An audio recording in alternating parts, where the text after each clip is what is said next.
version of what happened Friday night and then Saturday? Yeah, I made a decision to go out on Friday night, and that was really that. It's unfortunate that it was reported the way it was. I woke up extremely upset.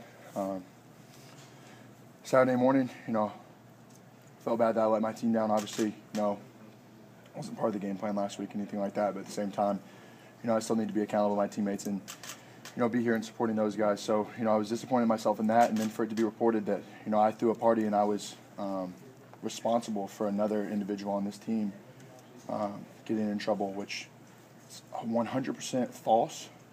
It sucks that I feel like because of the perception that I based around myself and, I've done this to myself that, that was allowed to be reported and people were allowed to just nod their head and act like that, went on.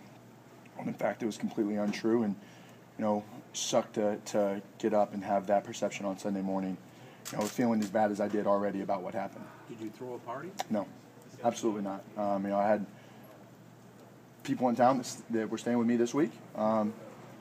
If 3 people from Kerrville, Texas are enough to warrant a party, then, we might be. We're from Kerrville, so, but, that's just absolutely ridiculous. I was irate about that yesterday, and, it's really shameful that, that they did report that in that way, and, it was tied directly in with Josh as well. So was Josh Gordon with you? I'm not Josh Gordon. I was with Josh Gordon at a point throughout that day, earlier in the day, but at nighttime, no, I was not with Josh. I don't know where Josh's whereabouts were.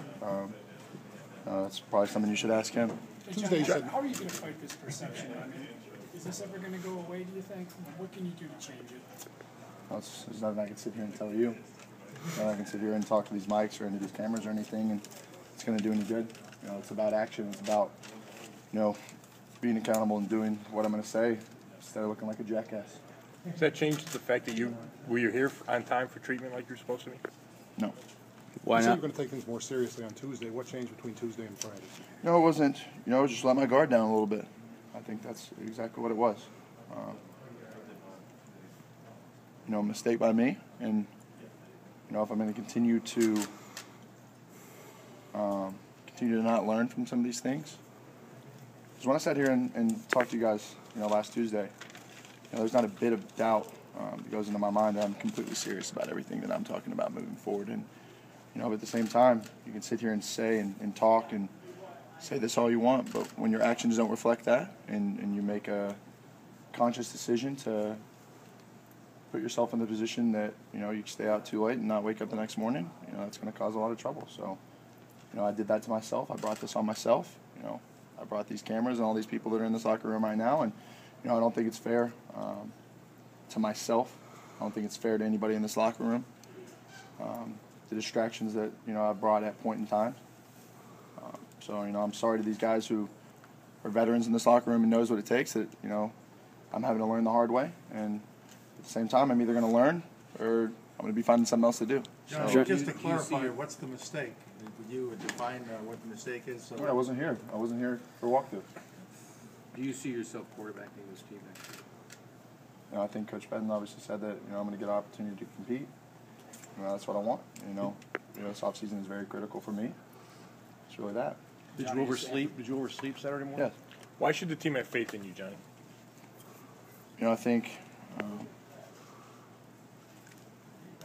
I've been a work in progress throughout this year. It's been a lot of ups and downs for me. There's been some good things that have come. There's been some bad things as well. But I'm still an extremely competitive person. And I know what I want to do with my career. I know what I want to do in my life, and I know what's important to me. And now it's time to look myself in the mirror and really hold myself accountable and start making some deals with myself and really look in the mirror and these problems and things that I'm doing in my life that are occurring every now and then, these just bumps that things in the past have just kind of caught up to me. And just the way that I did things in the past, I need to start doing every single thing the right way and in everything. And if I don't do that, I'm going to be exposed. Were you tweeting during the game? No, I was not tweeting during the Message game. to the I was on my fans. phone, and it was an accident. So You talked about your teammates. What about the fans? Anything for them? I don't think I've been fair to them as well either. I didn't come out and perform this year, and that's what it comes down to. It was a difficult situation for me, a different situation than I had been in the past. I'm upset in the way that I handled it at point in times. I think I did grow up, and then I took a step back. So it's the same story with me of let's take one step forward, but then we're taking 2 steps back. So now it's really in my court. It's what do I want to do and what do I want to be known as? Do I want to be known as a guy who, was in this league for 2 years and is doing something else with his life? Or do I want to come in here and compete and, give this thing a fair chance and work my ass off to try and be the quarterback I know I can be and be the person and player that I know I am? Now it's just, am I going to put the time in? Am I going to do what I need to do to be successful? And that's what it comes down to. What do you need to do in the offseason? What do you need to do to change? What can you do?